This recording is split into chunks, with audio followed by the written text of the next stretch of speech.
तो कहीं आपको कोई कमी लगी कि आप एक एक्टर बनना चाहते थे और आपकी डेस्टिनी आपको देखिए कास्टिंग डायरेक्टर की तरफ ट्विस्ट करके लेके गई? कमी तो देखिए, जो आप काम करने आए हो कहीं ना कहीं वो चुभती तो है, चूक रहती है वो हाँ, जीवन में कि नहीं यार वो काम तो करना चाहिए। वहाँ पे मैंने जॉब तो नहीं की लेकिन शादी ज़रूर हो गई शादी है। होके वापस आ गए। और शादी होके अगर अच्छाइयों के लेवल पे आगे बढ़ जाए चेंज करके, इससे बड़ी बात नहीं हो सकती। कि दीप्ति जी आपको प्रोफाइल कैसे भेजे जिसको आपको गुस्सा भी ना आए, और जब भी दीप्ति जी के लिए कास्ट आए तब याद रखिए, अरे दीप्ति जी ये ही कैरेक्टर आपके लिए था, आ जाइए हमारे रडार में। पैदाइशी आपका इंटॉलरेंस, सोचिए छोटा सा बच्चा पैदा हो रहा है, उससे आप उसको कुछ हाथ में दे दो, उससे ले लिया था, वो कहाँ से सीख रहा है? Welcome to the new episode of lights camera action. आज हम हमारी सीरीज स्टार्ट कर रहे हैं बिहाइंड द सीन के हमारे स्टार्स, जो सितारे बनाते हैं। आप लोग सोच रहे हो कि हम ये सितारे कहाँ से देख रहे हैं, जिसके साथ आप अपने आप को कनेक्ट करते हो, जिनको देखना आप पसंद करते हो। तो जो हमारे सितारे बनाते हैं वो हमारे बिहाइंड द सीन के स्टार हमारे साथ है, mister Amrish Sharma ji. So welcome Amrish जी, कैसे हो आप? बिल्कुल बढ़िया, बहुत बहुत सो अमरीश जी, नमस्कार। हम आप अपना इंट्रोडक्शन देंगे? नमस्कार, मेरा नाम अमरीश शर्मा है। बम्बई शहर में फिल्म इंडस्ट्री में काम करता आ रहा हूँ। अब तो खैर इतना लंबा अरसा हो गया है। बतौर कास्टिंग डायरेक्टर अपने जीवन को एक नए मोड़ पे लेके जाने की तैयारी में है, और बाकी आपके सामने हम आए हैं आपसे रूबरू होने।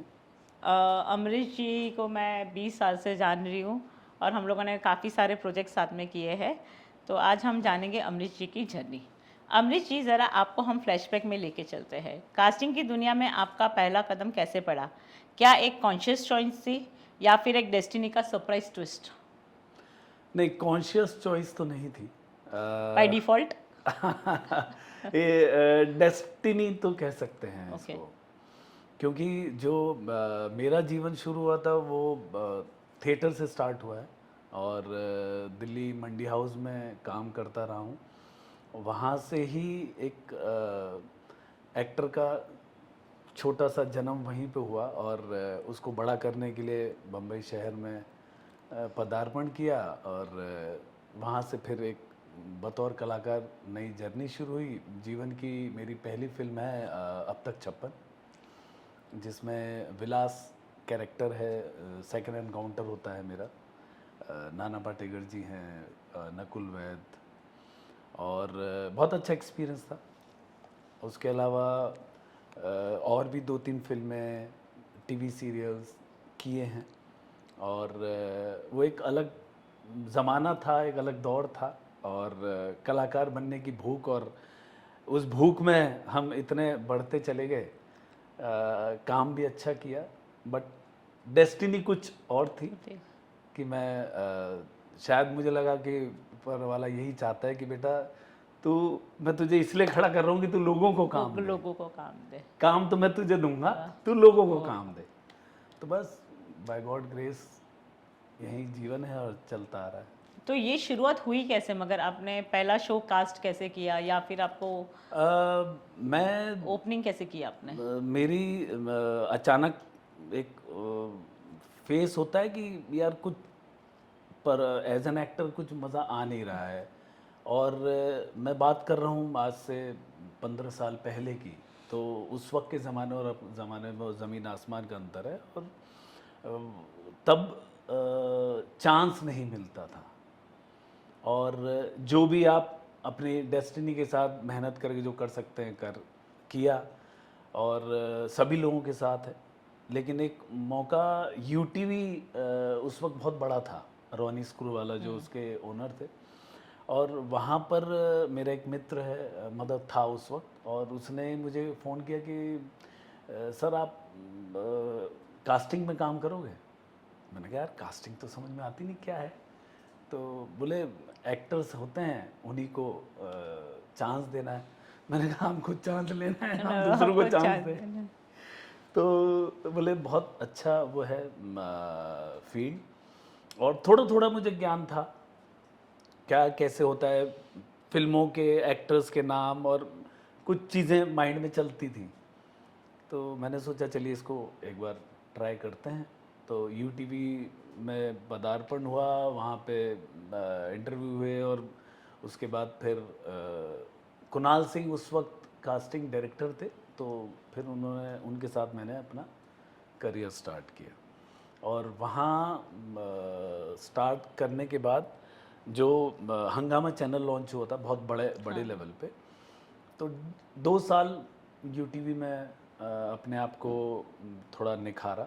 और उस वक्त तो फोल्डर्स चलते थे और एल्बम्स वगैरह चलती थी, ये फोटोग्राफ्स सब तो देखे कुछ था ही जाते थे। नहीं, हाँ, ना फ़ोन ना मेल का कोई ऐसा तरीका। और बहुत बहुत अलग ज़माना था, उसका भी एक अलग मज़ा था। हम भी उसी ज़माने से फोटोग्राफ्स देके आते थे सब जगह पे, नंबर देके। और वो करते करते उसके बाद फिर एक गैप आया। मुझे घर वालों का भी कुछ ऐसा रहता है प्रेशर, तो मुझे बॉम्बे पलायन करना पड़ा बॉम्बे से। और दिल्ली में ही फिर मैं, और भी नॉन फिक्शंस ज़्यादा हैं, तो मेरे फादर ने, भाई ने बताया कि भैया आप एक काम करो, रजत शर्मा जी हैं और भी जो एंकर्स हैं जो टेलीविज़न न्यूज़ चैनल्स चलाते हैं, उनसे आप मुलाकात कीजिए, वहीं आपकी फील्ड के हिसाब से आपको कुछ चीज़ें अच्छी मिलेंगी। तो मैं मिला भी, लेकिन यूटीवी का एक काम किया हुआ इतना बड़ा था कि सब लोग ही कहते थे कि यार यूटीवी, आप फिक्शन में हो, इतने सारे काम कर, नॉन फिक्शन में आप क्या ही कर लोगे। नोएडा फिल्म सिटी है, वहाँ पर भी लोगों से मिला, लेकिन वो चीज़ उतनी कारगर नहीं थी। और टू बी फ्रैंक, मन भी उतना नहीं था, पारिवारिक प्रेशर में तो जीवन जीना ही पड़ता है, और शादी का वो प्रेशर था।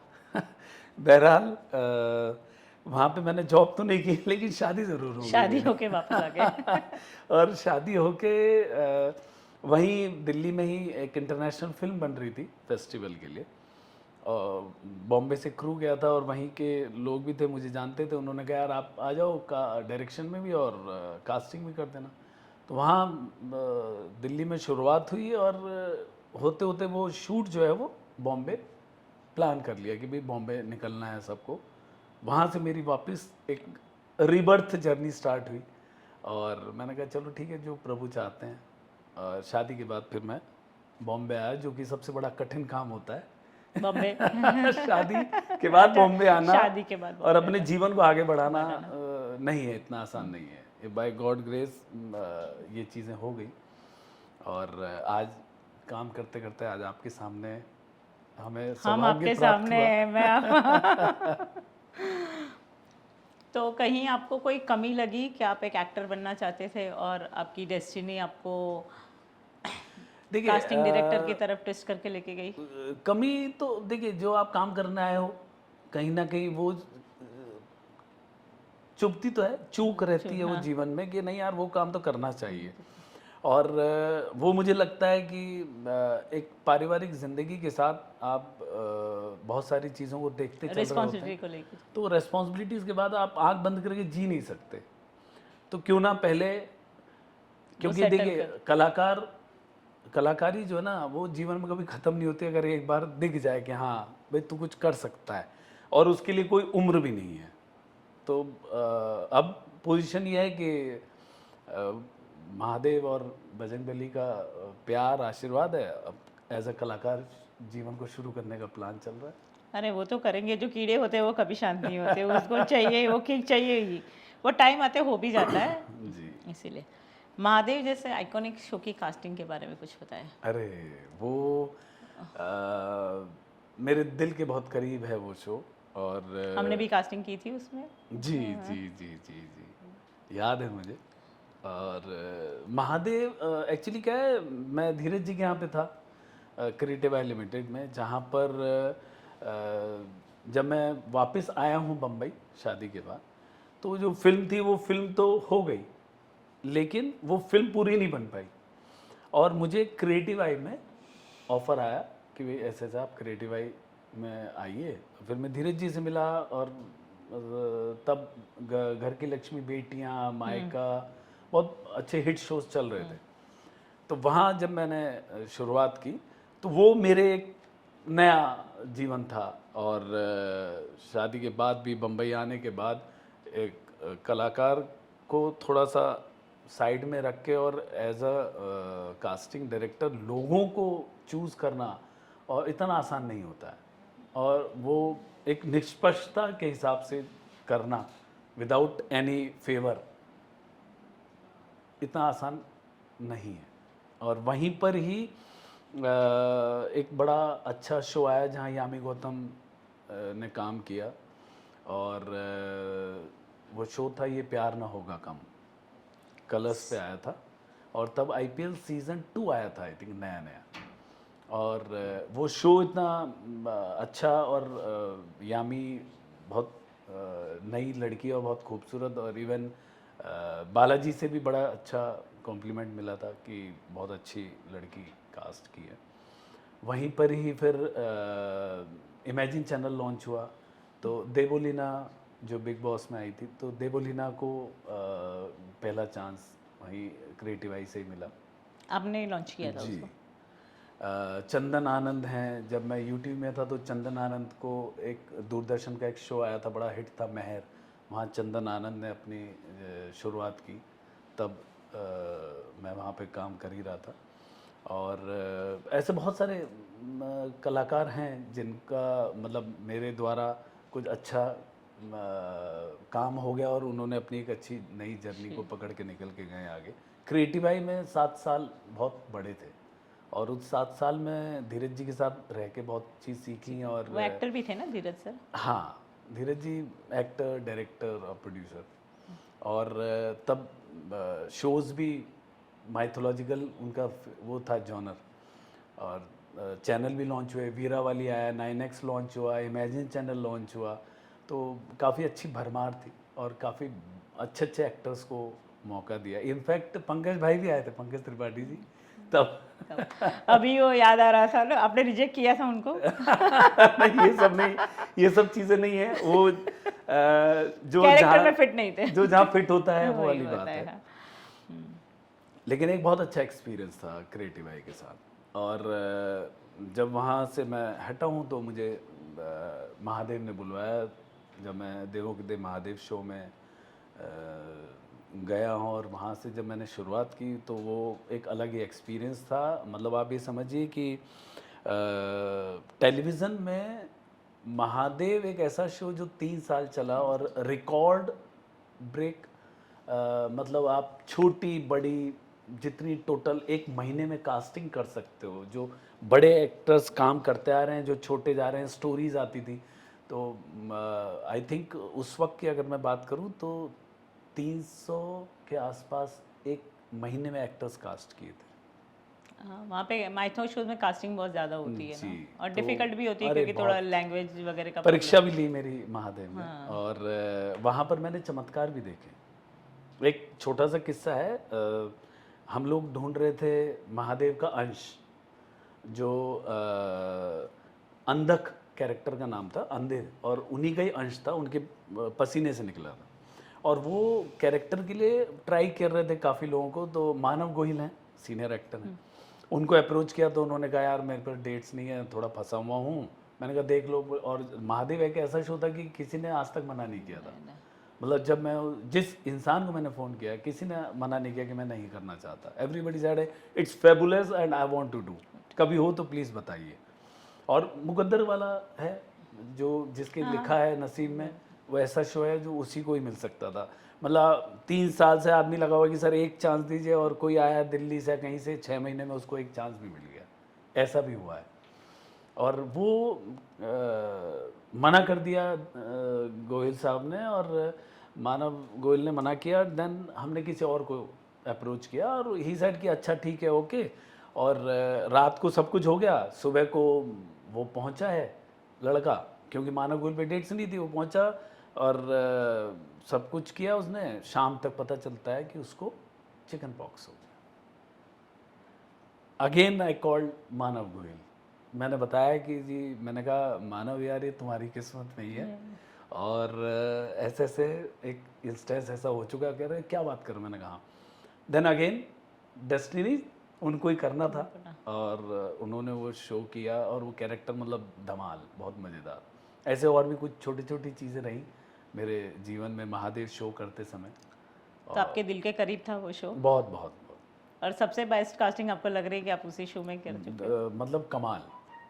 उसके अलावा एक और शो है जो बड़ा क्लोज रहा, वो है सिया के राम।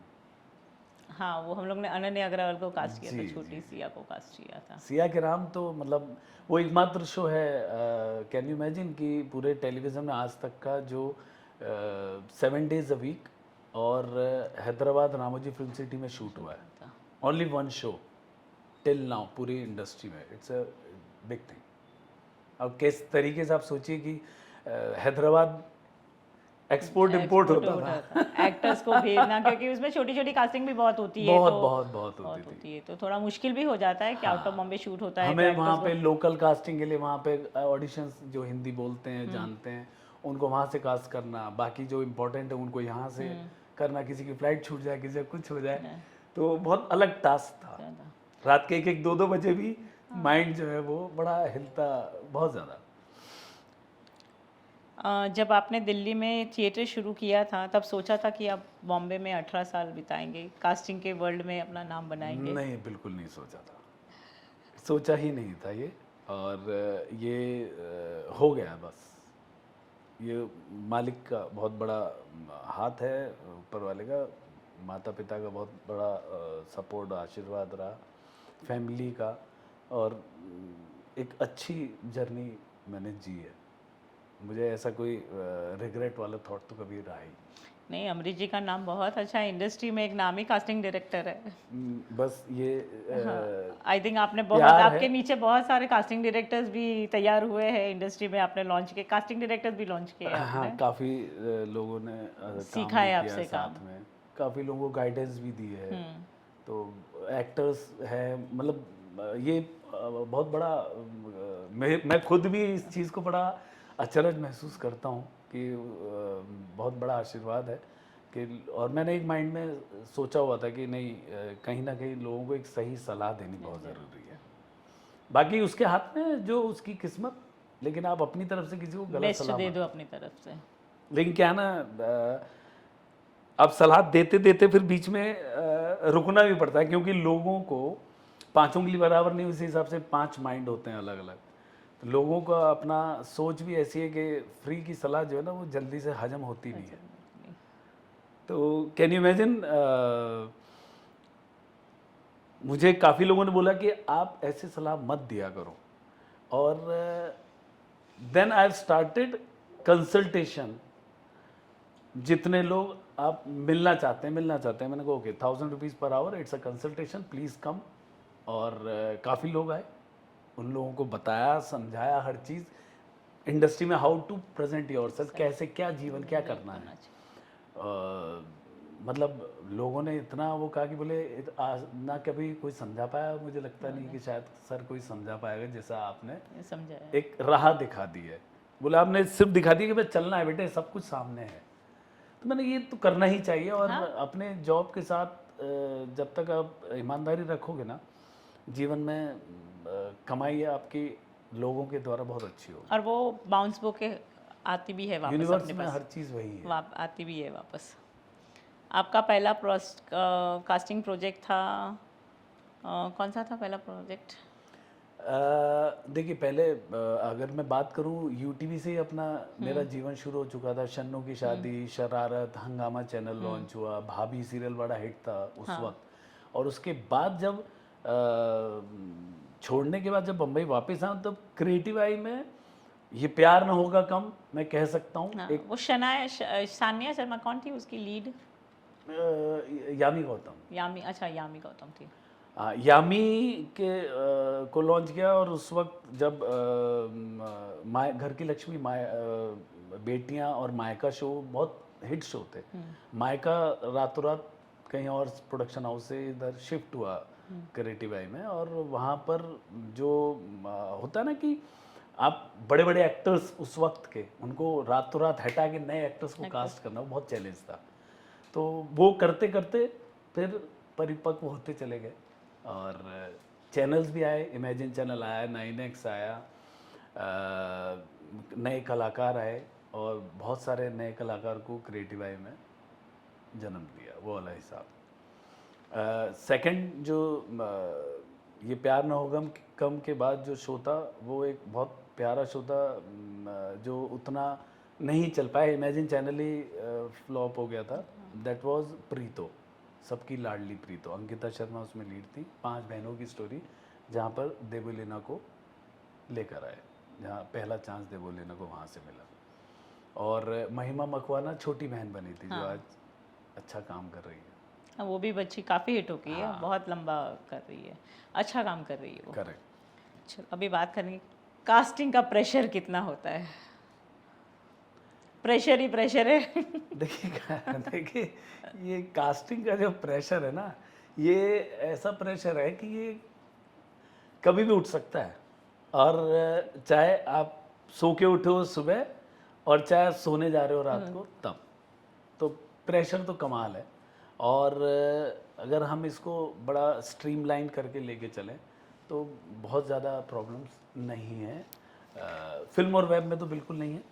टीवी में वो जब तक स्क्रिप्ट कट टू कट और हर चीज़ जब आपके हाथ में नहीं होती है, तो वो प्रेशर जो है टीवी का बहुत ज़्यादा डेंजरस है आज भी।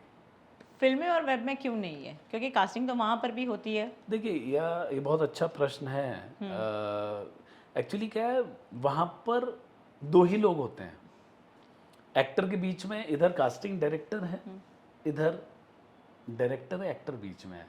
कास्टिंग वाला बोल रहा है सर इस एक्टर को लीजिए, एक ही हर्डल क्रॉस करना है। डायरेक्टर बताएंगे, प्रोड्यूसर बता देंगे यस एंड नो। और टेलीविज़न जो है वो दैट इज़ पेन नाउ, वो तो हर इंसान झेल रहा है। बोलने वाली बातें का आदमी नहीं बोल पाता है।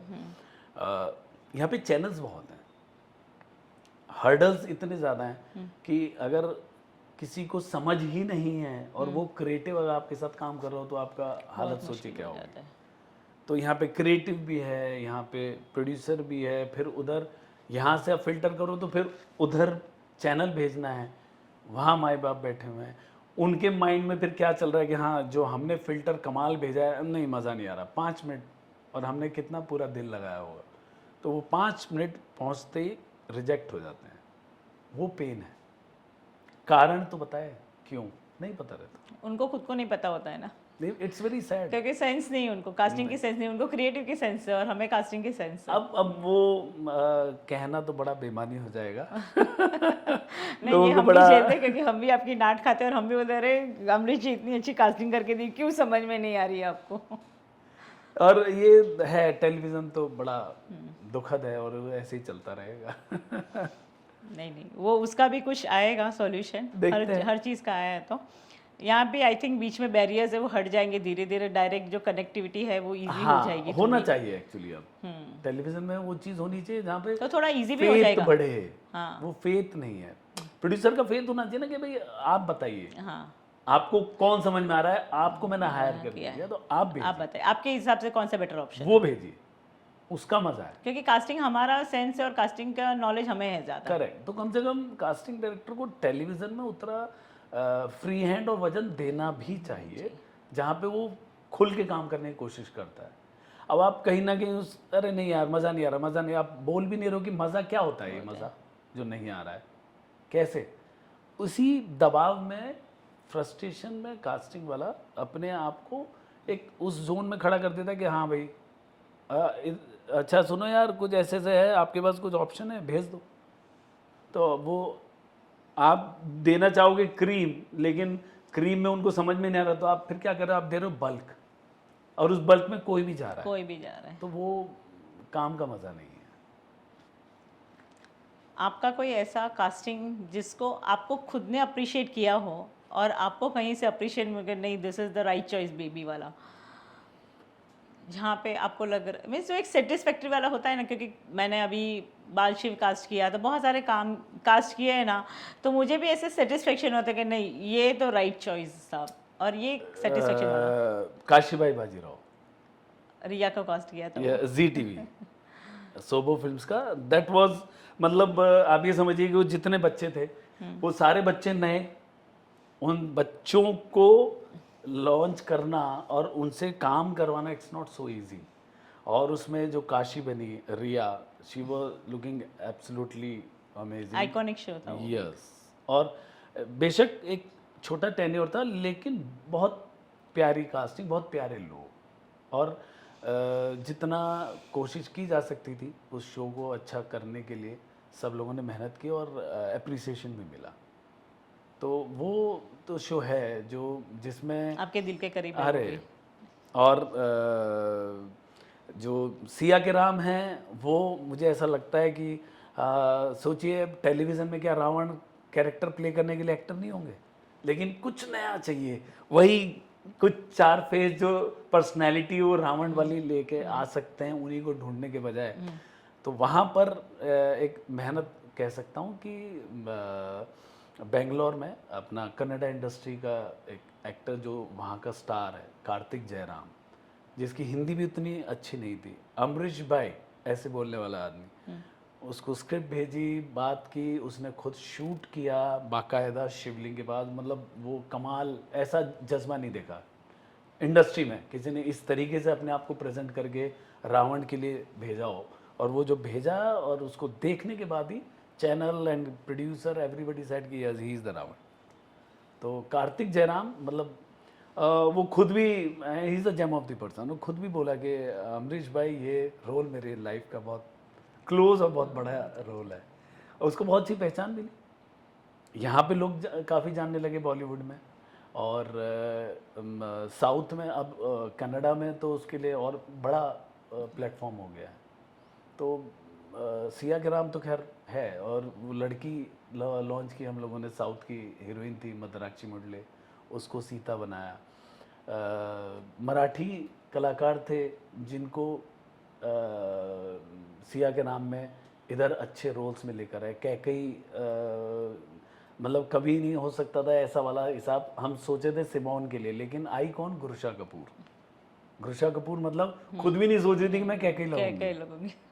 तो बहुत सारी चीज़ें उसमें हुई, जहाँ सीता की बहनें उनको लॉन्च किया, जो टीनेज दिखाए थे हमने, वहाँ पर नया लड़का वेदांत सावंत, उसको राम के रूप में बहुत सी पहचान मिली।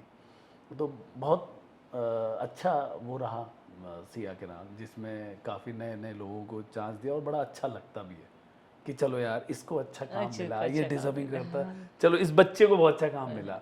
और बच्चे को अच्छा मिला, इससे ज़्यादा ये डिजर्व करता था। ऐसे होता है ना, एक अच्छा कलाकार होता है ना, एक सेटिस्फेक्शन होता है कि नहीं ये डिजर्व करता था और उसको सही काम मिला जहाँ पे वो होना चाहिए। करेक्ट करेक्ट करेक्ट, वो एक होता है, क्योंकि हम भी उसमें से गुजर रहे हैं कि हम भी चाहते हैं कि हमें भी कोई पहचान है, हमें भी कोई लॉन्च करे। आपकी तो पहचान क्या बहुत बड़ी है, बहुत बड़ी पहचान है इसीलिए।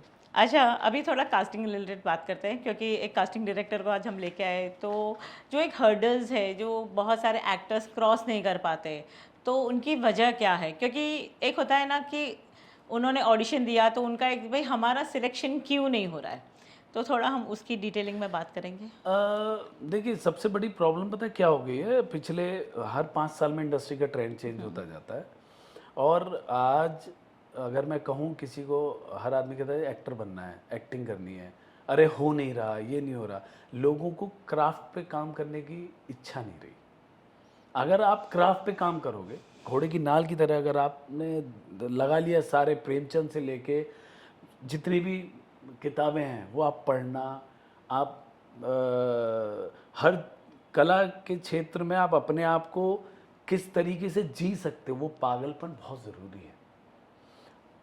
कितने लोग हैं सर 15 साल थिएटर किया, वो थिएटर ही नहीं निकल पा रहा है कैमरे के सामने।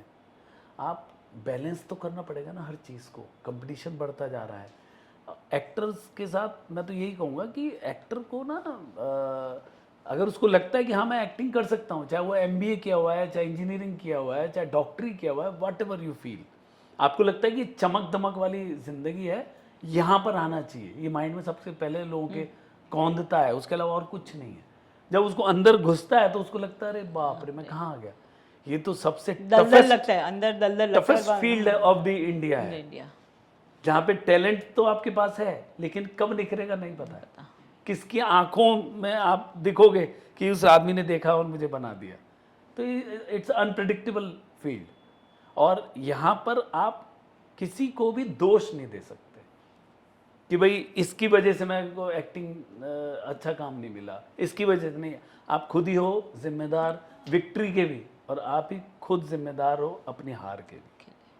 यह हर इंसान को समझना पड़ेगा, क्योंकि हार के समय तो कोसता है, और जीत के समय सहरा सिर्फ उसको अपना दिखता है, बाकी दुनिया कुछ नहीं बाकी दिखती। दुनिया वो तो वो बहुत बड़ी विडंबना है, वो चेंज होनी बहुत ज़रूरी है। वरना ये कलाकार बनने का जो भूत है ना, वो चलता रहेगा, और यहाँ पे 5 साल दे दो, 2 साल दे दो, वो तब उतरता है जब आपकी उम्र निकल चुकी होती है। तब एक मंझा हुआ कलाकार। हाँ, और ये बहुत बड़ा दुखद भी है। शौकिया तौर पे आप आओ, करके निकल जाओ। अगर आप प्रोफेशन बना रहे हो तो फिर आपको A to Z जीवन को जीना पड़ेगा।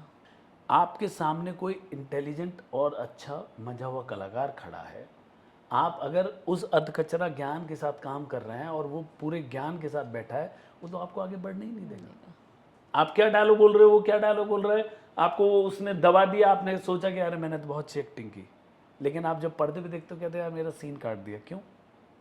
क्योंकि आपके अंदर उद्यम नहीं था। फुटेज जो लेके जाना हो तो ले गए।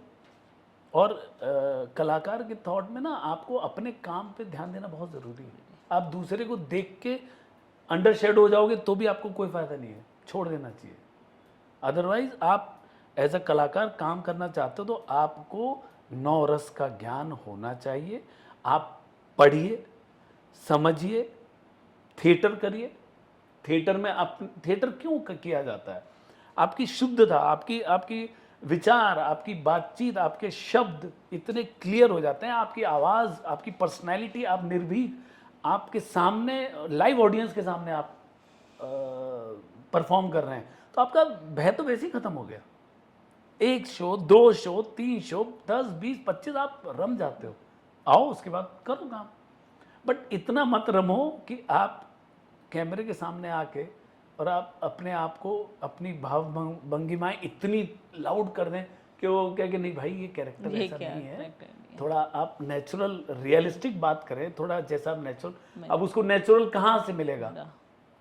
अभी तो वो अलग जोन में गया हुआ था। तो वो दोनों की पढ़ाई, समझदारी, अब तो मोबाइल हाथ में है, इतना बड़ा हथियार, आप उसमें रिकॉर्ड कीजिए। रिकॉर्ड करके आप दुनिया के ऑडिशंस या फिल्में देख के कटाक्ष करते हैं, आप अपने ऑडिशन पे कटाक्ष करना सीखिए। उससे बेस्ट एक्सरसाइज कुछ नहीं है। कोई आपको नहीं बताएगा, आप खुद ही हो। अपने भाग्य के निर्माता भी खुद हो और विनाश के भी खुद ही हो, लेकिन आपको समझना भी खुद ही पड़ेगा कि मैं कहाँ गलती करता हूँ, मेरी प्रॉब्लम क्यों है। हंसी में गलत है, आँख छोटी है, नाक खराब है, दांत हैं, ये है। हर आदमी मेरे को टोकता, बोलता है कि अरे छोटी छोटी बातों में बोलते हैं, अरे ये कर ले, वो कर ले, पेट कम कर ले। अरे मैं तो कहूँगा ये मेरा काम है। आपको प्रॉब्लम है, मत आइए। और तमाम दुनिया है जहाँ पे आपको बरगलाने वाले लोग, ओ वाह क्या बात है, बहुत बढ़िया काम किया और बहुत बढ़िया टेक है, वेरी गुड। ये जो है ना, ये बड़ा कमाल की चीज़ है। तो इंडस्ट्री में आजकल ये चलता है। मगर इससे काम नहीं मिलता, काम मिल जाएगा तो एक बार मिल जाएगा, आगे सेट पे हाँ, जाके अटकने लेकिन वाले हो। अब मुझे नहीं लगता फिल्म इंडस्ट्री में कोई एक्टर बनना चाहता है, क्योंकि कला तो अब बिक चुकी। पहले बोला जाता था कि कला बिकती नहीं है, आज कला दर दर बिक रही है। इसीलिए शोज चलते नहीं है ना। कुछ नहीं है, इंस्टा देख लीजिए, रील्स देख लीजिए, खेतों में रील्स चल रही हैं, घर में बैठ के पैसा कमा रहे हैं, तो कोई क्यों मेहनत करेगा। और इसीलिए इन्हीं की वजह से जो बेचारे मेहनत करते हैं, थिएटर करके आए या कहीं से भी, गरीब भी है, मिडिल क्लास फैमिली के लोग भी हैं, उनको वो मौका नहीं मिल पाता। सैचुरेशन इतना ज़्यादा है, अरे नहीं वो फॉलोअर्स वाले हैं, उनको लाओ, पब्लिक उनको पसंद कर रही है। लेकिन उनको भी नहीं पता ना बेचारों को कि रील्स में आप सिर्फ अपने आप को लिपसिंग में जीवन का आनंद ले रहे हो। यहाँ पर 1 मिनट का आगे 10 मिनट तक नहीं चल सकता। और अब जैसे ही ऑडिशन पे जाएंगे बाकायदा, तो तमाम दुनिया खड़ी है, आप क्या करोगे उस वक्त? तब आपको समझ में आता है तो एक कलाकार नहीं है, चुपचाप रील बना और जीवन का आनंद ले। चलो थोड़े टाइम कमा, बाद में दूसरा इन्फ्लुएंसर आएगा, वो मार्केट। कई लोगों को मैंने फ़ोन किया, नहीं सर वो नहीं, मैं जॉब करता हूँ, मैं जॉब करती हूँ, नहीं वो मेरा पार्ट टाइम है, आई एम हैप्पी। ये तो लोगों की सोच। और देखिए ना कि आज बॉलीवुड का हाल क्या हो गया कि फिल्में ही नहीं लग रही, लोग फिल्मों तक पहुंच नहीं पा रहे, पहुंच नहीं पा रहे। सिनेमा हॉल में फिल्में ही नहीं आ रही ढंग की। साउथ हावी होता जा रहा है, क्यों? उसने कल्चर कभी छोड़ा नहीं और यहाँ कल्चर कभी रहा नहीं। वही साउथ में तो कल्चर मेंटेन करके रखते हैं, धर्म यहाँ को कल्चर कभी आगे है ही प्रमोट नहीं। करते हैं। और यहाँ कल्चर मिलेगा भी नहीं। ये Bollywood is not a place जहाँ पे आप फील करोगे वाओ, वो धोती और वो तिलक, वो कुर्ता, वो मतलब देवी देवताओं की तस्वीरें, वो पूजा, वहाँ से शुरुआत, और उस कल्चर को ही पूरी फिल्म में प्रमोट करे। इतना आसान नहीं। अगर करना पड़ेगा, अगर उनको बॉलीवुड चलाना है, टिकाना करना है, तो चाहिए, करना चाहिए। करना चाहिए। अपने धर्म को क्यों ना प्रमोट कर रहे हैं, अपने धर्म को प्रमोट करना ही चाहिए करना 100%। तो एक्टर्स को अब, अच्छा हम एक बात करेंगे अभी कि मेंटरशिप की ज़रूरत है, आपको क्या लगता है कि? बहुत ज़रूरत है। अगर आपको मेंटोर मिल गया, अगर गुरु बिना ज्ञान है कहाँ? हाँ। ये कब से कितने पुरानी लाइन है, बोलते आ रहे, हम सुनते आए, और आज भी लोगों के पास गुरु है ही नहीं। मेंटोर नहीं होगा, वो भी अच्छा वाला, वही समझदार, जिसने जीवन देखा है, जिसके अंदर कुढ़न नहीं है, जिसके अंदर फ्रस्ट्रेशन नहीं है, जिसके अंदर डिप्रेशन नहीं है, जिसके अंदर पॉजिटिव ज्ञान है, जिसकी बातचीत से आपको एक अच्छा फील होता है, आपको पॉजिटिविटी उस आदमी से मिलती है। ऐसा मेंटोर चाहिए पूरे देश में, हर इंसान को चाहिए। कलाकार बनने के लिए नहीं, हर इंसान को हर घर में चाहिए। तो अमरीश जी, आपने भी अपने एक्टिंग क्लासेस स्टार्ट करे हैं, तो कुछ उनके बारे में बताएंगे?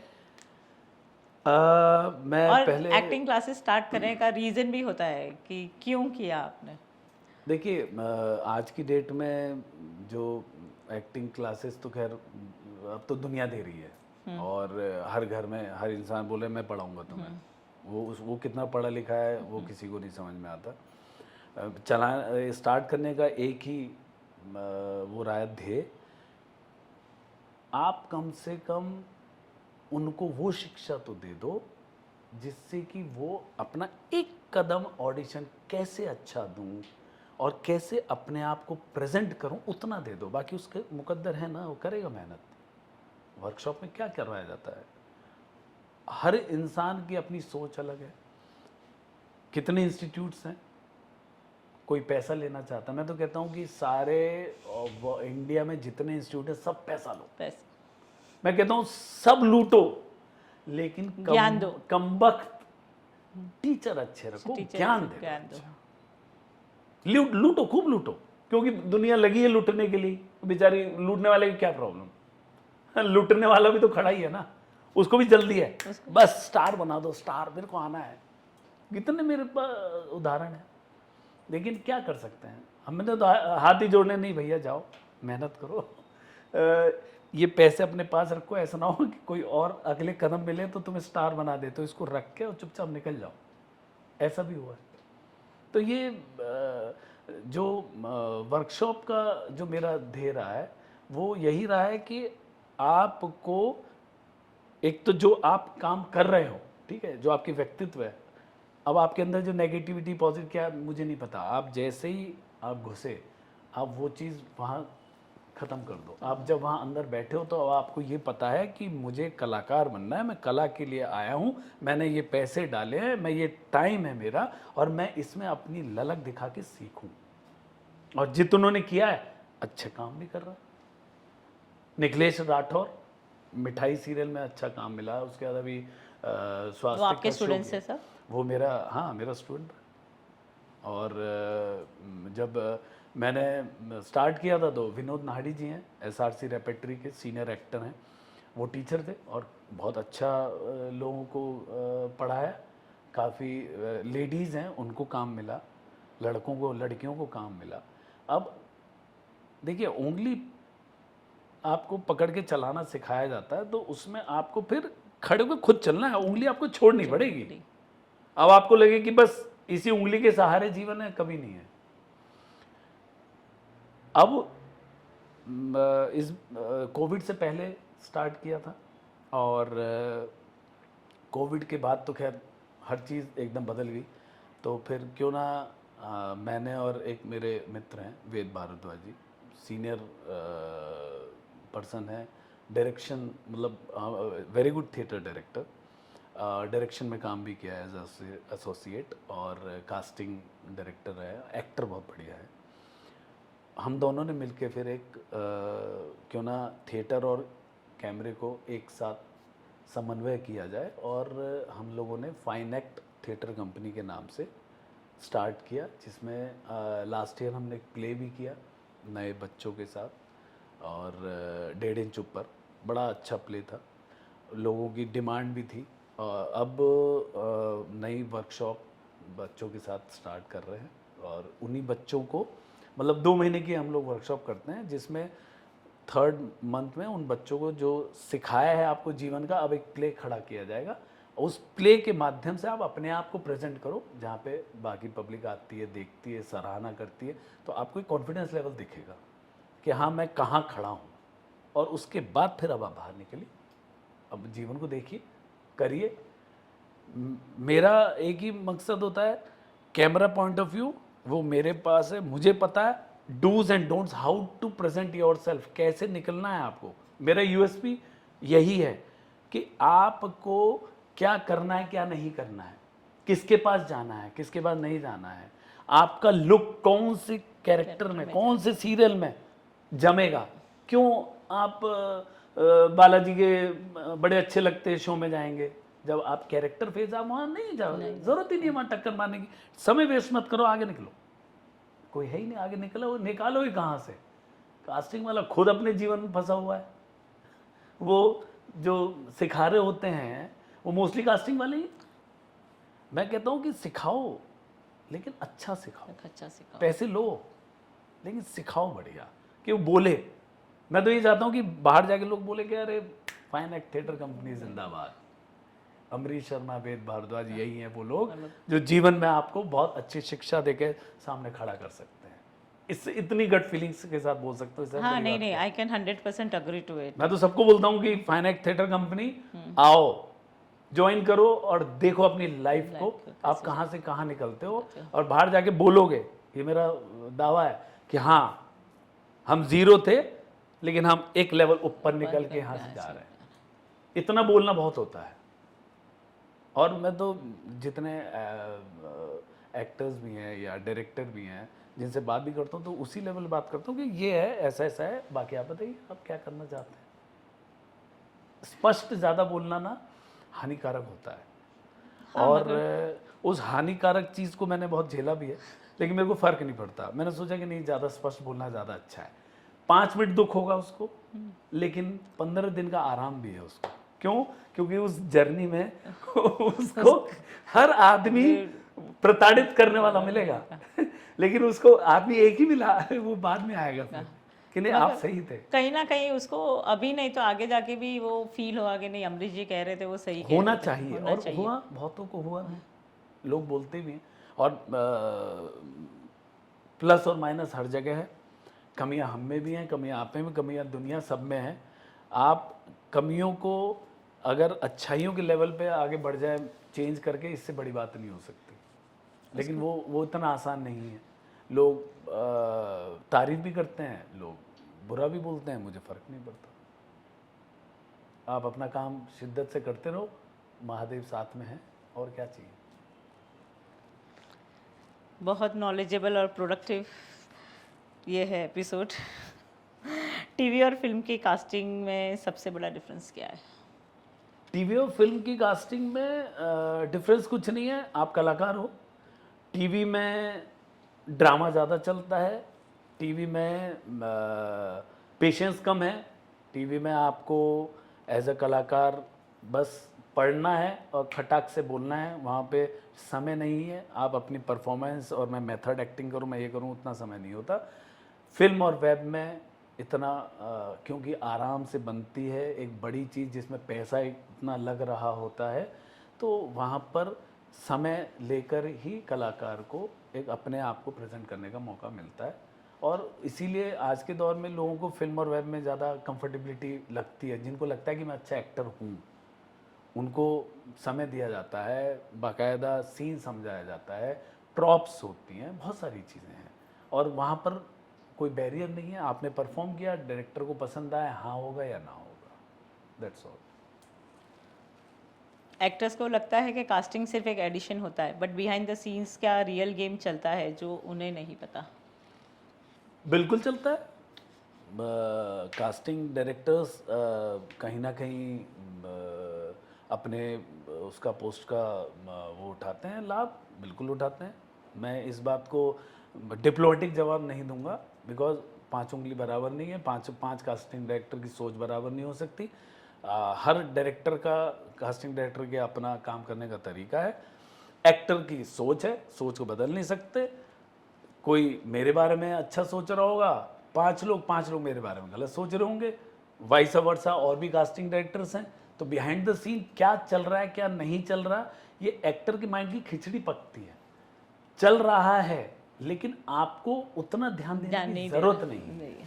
आप अगर ऊपर वाले पे विश्वास लेके चल रहे हो ना, आप अपना कर्म करो ना, आप परफॉर्मेंस ऐसा करो कि अगला आदमी बाध्य हो जाए कि मैं अपने वाले को करूं कि इसको करूं, क्योंकि वहां पर और भी लोग भी तो बैठे हैं ना।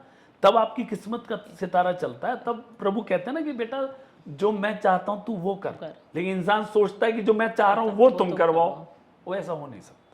कभी ऐसा हुआ है कि कोई एक्टर के लिए, रोल के लिए परफेक्ट था लेकिन किसी रीजन से रिजेक्ट हो गया, तो उस फ्रस्ट्रेशन को आप कैसे हैंडल करते हो? बहुत प्रेशर होता है अरे ना ये कि तो भाई ये तो आगे ऐसे ऐसा प्रश्न पूछ लिया।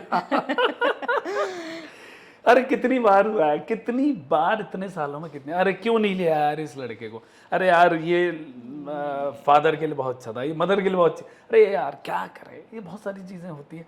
लेकिन फिर क्या है, एक ठंडा ग्लास पानी पियो, आइसक्रीम खाओ, उनका पैसा लगा है, उनको करने दो, अपना के रात को जाके सो जाओ, उनको शांति हो गई। आपने कभी किसी अनएक्सपेक्टेड फेस को कास्ट किया हो जो रिस्की हो लेकिन बाद में टोटल गेम चेंजर निकला हो? हाँ बिल्कुल हुआ है। तो हमने सही क्वेश्चंस लिखे आपके लिए। बिल्कुल हुआ है, नाम नहीं लूंगा लेकिन हुआ है। लोगों ने मना किया, प्रोडक्शन, अरे नहीं नहीं, मैंने कहा भाई मेरे को मानता है वो इंसान, तो उसने बोला कि भाई ये सब फैलाई हुई हैं, प्रोडक्शन का अपना अपनी लड़ाइयाँ होती हैं, और इंसान तो मैं भी देख रहा हूँ। मैं कही मेरी गारंटी है, कुछ हुआ तो मैं जवाबदार हूँ। मैंने तो इस तरीके से भी रिस्क लेके इंडस्ट्री में काम किया है, लोग जानते हैं। और जिनके लिए मैंने लड़ा भी हूँ, इनकी इमेज चेंजिंग वाली बात थी, उन्होंने बाद में धन्यवाद दिया, और वो आज तक वो चली आ रही है, दोस्ती, मुलाकात, बातचीत। आप एक फ़ोन करो, अगला आदमी कहता है कि सर क्या बात करो, आप बताओ ना क्या करना है, तो वहाँ रिलेशन अच्छा लगता है, रिलेशन, प्यार, कि आदमी उस चीज़ को मेरे तवज्जो दे रहा है, बहुत बड़ी बात है। जब आप ऑडिशन देखते हैं तो सबसे पहला सिग्नल या क्या इंस्टिंक्ट आप तो लगता है कि नहीं ये परफेक्ट है, यही है, यही है, यही है? एक्चुअली क्या है ना, जब आपके पास कोई शो आया, कास्टिंग आई, आपको ब्रीफिंग मिल गई, कैरेक्टर्स आ गए, अब उसमें अगर कोई, हम तो ढूंढते हैं अपने हिसाब से, कोई और ऑडिशन के लिए बुलाया, देखा, तो हमें लगता है कि हाँ यार ये इस रोल के लिए बहुत कमाल है, ऐसा हुआ कि नहीं ये इसी के लिए है ये रोल, और हमने कास्ट भी करवाया ऐसे, ऐसा हुआ है मेरे साथ कि भाई मैंने कहा यार यही है। और ऐसा भी हुआ है कि उसको रिप्लेस करके किसी और को ले लिया। वहाँ भी ऐसा लगता है कि यार क्या काम करके फ़ायदा है, इतना सपोर्ट भी करो, इतना कुछ करो, और अप्रिसिएशन कुछ है ही नहीं। उनको समझ ही नहीं आ रहा क्यों रिजेक्ट कर रहे हो, या उसको लिया सेट पे से, सोचिए रिप्लेस कर दिए जाते हैं कॉन्ट्रैक्ट साइन होने के बाद भी। तो ऐसे बहुत सारे किस्से हैं। कितनी बार गट फीलिंग रिज्यूम और शोरील से ज़्यादा पावरफुल साबित होती है, और कभी आपका गट डिसीजन गलत भी हुआ है? शोरील से आप देख सकते हो इंसान को कि हाँ कितना क्या कैसे, लाइव देखने से ज़्यादा फर्क और जब आप पर्सनली मिलते हो, उसकी बातचीत, उसकी आंखें, उसकी बॉडी लैंग्वेज, उससे पता चलता है कि हाँ भाई हम इसको कास्ट करें ना करें, किस में करें, कितना है। शोरील तो आपने देख ली कि हाँ आइडिया लग गया कि ही कैन और शी कैन, बट जब तक आप पर्सनली नहीं मिलते हो तब तक आप उतना ISI मोहर नहीं लगा पाते हो कि भाई आप इसको कास्ट कर सकते हैं। तो लाइव देखना एक live is most important. Yes, OTT का बूम के बाद कास्टिंग का अप्रोच कितना इवॉल्व हुआ है? बहुत बहुत बहुत नए चेंज हो गया। टैलेंट, नई स्टोरीज, एक्सपोजर कैसे बदला है? सोचिए ना कि नए टैलेंट और स्टोरी वो इस तरीके से बदल गए हैं कि लोग अब अपने घर पे ही अपने यूट्यूब चैनल स्टार्ट करके अपने जीवन का आनंद ले रहे हैं, काम कर रहे हैं।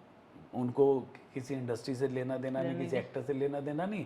उनके परिवार के 2 लोग भी मिल गए, कैमरा लिया, सेटअप किया और काम चालू। काम चल और इजी हो गया। पब्लिक एप्रिसिएशन है, 150 करोड़ की जनता है। आप सोचिए कि 1 करोड़ भी देख लिया तो हिट हो भाई गए। 1 करोड़ देख ले तो जीवन का मजा है। और आप कंटेंट लाते हो, कई लोग हैं जिनके 1-1 करोड़ 2-2 करोड़ व्यूज भी हैं, करते आ रहे हैं, बहुत सारे नाम हैं। चेंज तो हुआ है। और कोविड के बाद तो बहुत ज़्यादा ड्रास्टिक चेंज है और वर्स्ट भी है। अच्छा हुआ है कि लोग सेल्फ डिपेंडेंट भी बने, क्योंकि बेरोजगारी तो बढ़ी रही है। टैलेंट को भी एक अपना ओपनिंग मिला है ना, एक हाँ। गट फीलिंग भी है कि नहीं मैं कुछ कर सकता हूँ, मैं कुछ बिल्कुल, कर सकती हूँ। लेकिन बर्बाद इसलिए हो गया कि लोगों ने पढ़ाई छोड़ दी और कम उम्र में ही पैसा कमाने की होड़ में ना अपने आप को खत्म कर रहे हैं। बिकॉज ये सैचुरेशन है, इससे ज़्यादा कुछ आने वाला है नहीं। एक पॉइंट है, 5 साल बाद देखिएगा यही चीज़ बदल चुकी है। रिवर्स आ जाएगी, वापस टीवी भी रिवर्स आएगा, सब कुछ पूरा आएगा। देखिए, वही बड़े कॉलर, वही बेल बॉटम, वही स्टाइल, वही गुनगुनाना वापस आएगा।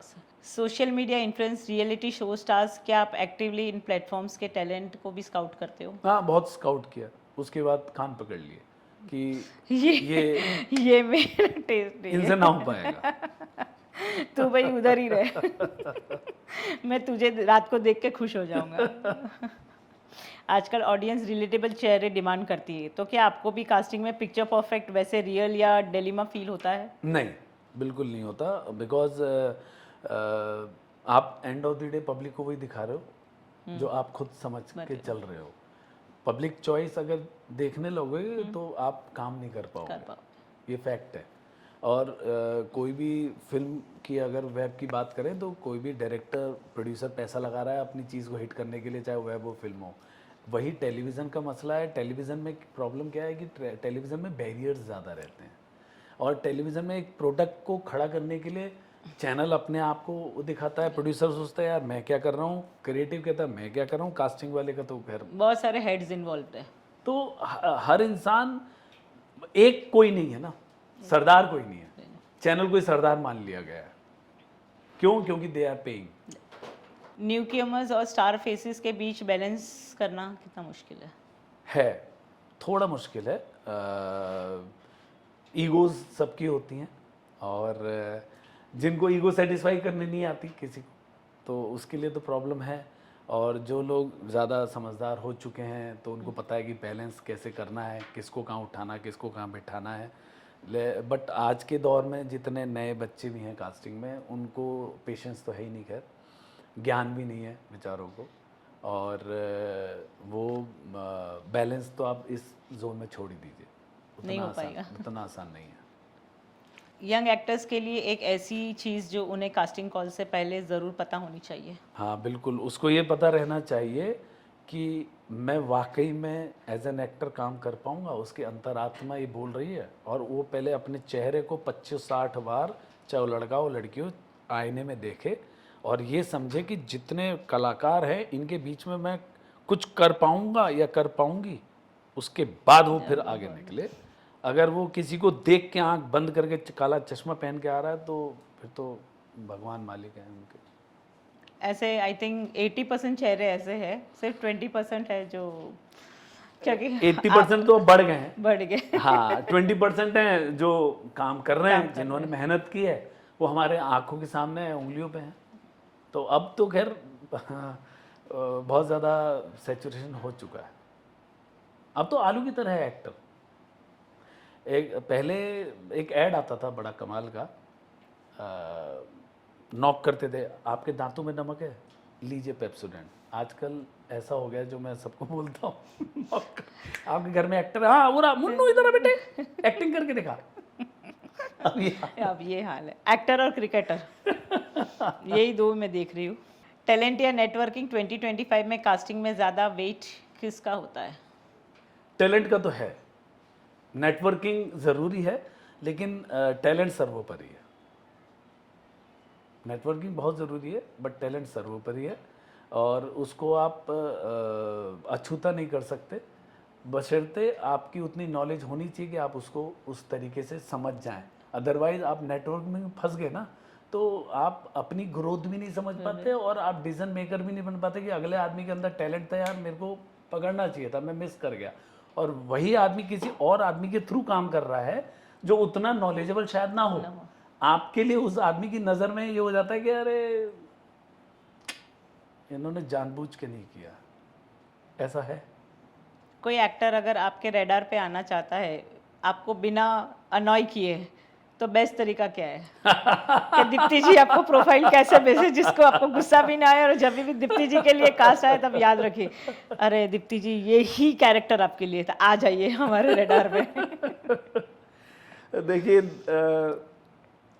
आज के दौर में भी मैं रेस्पॉन्स देता हूँ लोगों को, और जिसने बहुत ज़्यादा कोशिश ये कर ली कि नहीं यार इन्हीं के पास ही बहुत सारी चीज़ें मिल जाएंगी, तो वो मेरे को समझाना भी पड़ता है।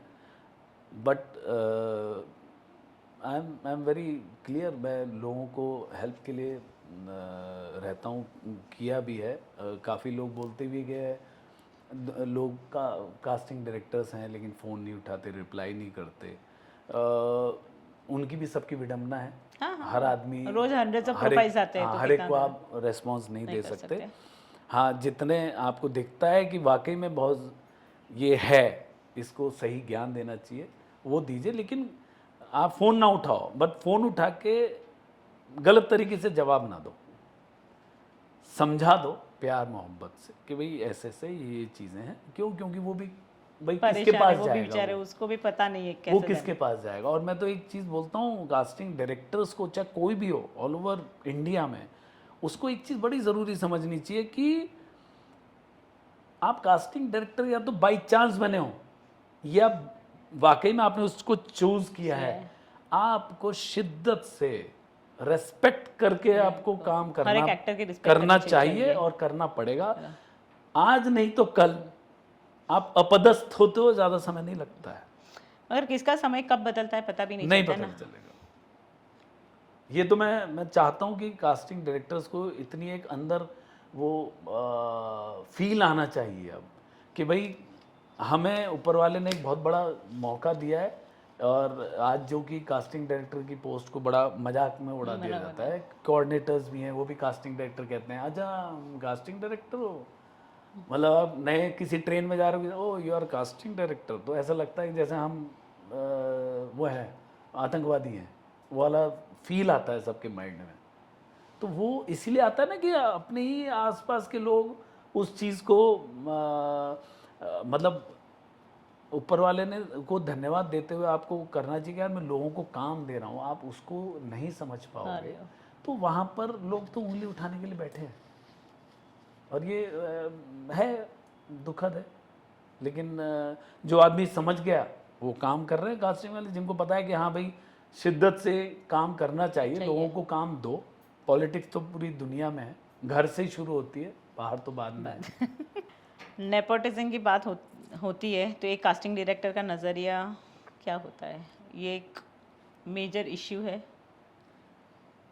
जो डिजर्विंग है उनको नहीं मिलता है। और बाकी पहले मैंने एक चीज़ महसूस की थी कि नेपोटिज्म है यार, गलत है गलत है गलत है, लेकिन समहाउ मुझे ऐसा महसूस होने लगा कि और भी दोस्तों के साथ बैठा, और प्रोड्यूसर, फाइनेंसर्स बोले यार एक तो इमोशंस ख़त्म हो गए इंडस्ट्री में। तो जब इमोशंस ख़त्म हो जाते हैं ना, उसके बाद फिर आपके लिए हर चीज़ बेमानी हो जाती है। फिर नेपोटिज्म क्या, फिर हर चीज़ चलती है। मतलब भाई अगर मैं प्रोड्यूसर हूँ या मैं पैसा लगा रहा हूँ, अगर मेरे खानदान में कोई बच्चा है तो पहले उस बच्चे पे नज़र जाएगी, बाद में बाहर नज़र देखेंगे कि हाँ किसको खड़ा किया। हर चीज़ की एक लॉबी चलती है, तो अपने बच्चे को क्यों ना करें? हर एक ये सही। और नेपोटिज्म वाला शब्द जो है ना, वो जिंदगी भर हर समय हर फील्ड में रहेगा। भाई नेपोटिज्म तो सबसे बड़ा पॉलिटिक्स में हो चुका है। मेरा बेटा भी मेरे साथ प्रोडक्शन करता है। आपको अपना काम करते रहना है, दैट इज मोस्ट इम्पोर्टेंट। हाँ, अगर नहीं लोग पसंद करेंगे तो वो आउट भी होने वाला है ना, तो ज़रूरी नहीं है। बहुत से एक्टर्स है जो नहीं चले हैं, नहीं चले। नहीं चले। Casting is like building the soul of the project. Absolutely. एक गलत कास्टिंग आपके प्रोजेक्ट को सब कुछ सैबोटाज कर चुकी होती है। तो अगर अगर कास्टिंग इज द रीढ़ की हड्डी, और उस रीढ़ की हड्डी को आप किस तरीके से बाकी लोग लेके चलते हैं, वो इम्पोर्टेंट है, जो कि बड़ी कमज़ोर होती जा रही है अब। क्यों? क्योंकि गंदा है पर धंधा है, ये वो वाला हिसाब हो गया है। तो अब लोगों ने कास्टिंग डायरेक्टर की पोस्ट को थोड़ा मजाक लेवल पे कर लिया है कि हाँ कास्टिंग डायरेक्टर, अरे एजेंसी खोल दो, अरे सेलिब्रिटी एजेंसी ये कर लेते हैं, वो कर लेना। आज देखो सेलिब्रिटी एजेंसीज कितनी है और कितनी काम कर रही हैं शिद्दत से, कितने को नॉलेज है, नहीं है, बहुत बहुत बुरा हाल है। और इसका कुछ कर भी नहीं सकते, क्योंकि हर आदमी एक दूसरे पर दोषारोपण में है। मैं कहता हूँ कि एक दूसरे को दोषारोपण के बजाय आप अपने अंदर झांकना स्टार्ट कर दो, बस मज़ा वहीं पर है। आपने अपने आप को रियलाइज कर लिया तो आप दूसरे पे उंगली उठाना बंद कर दोगे। वो रियलाइजेशन नहीं है, ईगो ज़्यादा आ गई है, और वो क्या कहेंगे उसको, टॉलरेंस, इंटॉलरेंस। तो मुझे लगता है कि इंटॉलरेंस आज की जनरेशन में ज़्यादा बढ़ गया, ज़्यादा बढ़ गई, पेशेंस नहीं है। आप आमिर खान को बोलते हो या किसी को बोलते हो कि intolerance, that is different thing, but आप पैदाइशी आपका इंटॉलरेंस। सोचिए छोटा सा बच्चा पैदा हो रहा है, उसको कुछ हाथ में दे दो, उससे ले लिया था, वो कहाँ से सीख रहा है भाई? वो क्या है? वो नई जनरेशन है। जब गर्भ में है तो बच्चे की माँ बोल रहा था ना कि तस्वीर लगा दो अच्छी, कि भाई अच्छे विचार आएंगे, अच्छे विचार आएंगे, गर्भ संस्कार। ये समझ में नहीं आता था, बाद में समझ में आया। लेकिन आज तस्वीर लगा लो, कुछ लगा लो, कुछ नहीं। आज के बच्चे जो है ना, वो बड़े कमाल के हैं। नहीं वो भी आ जाएगा, वो हर चीज़ रोटेट होती है ना, तो वो भी आ हाँ, जाएगा। आएगा। हम अच्छे बच्चे हैं ना, तो हमारे बच्चे भी अच्छे ही बनेंगे। वो थर्ड जनरेशन बने मगर अच्छे ही बनेंगे। अभी as a casting director actors को कोई मैसेज देना चाहूँगी? हर चीज़ के लिए मैं आपको बता जाऊँगी क्योंकि दे आर इम्पेशेंट।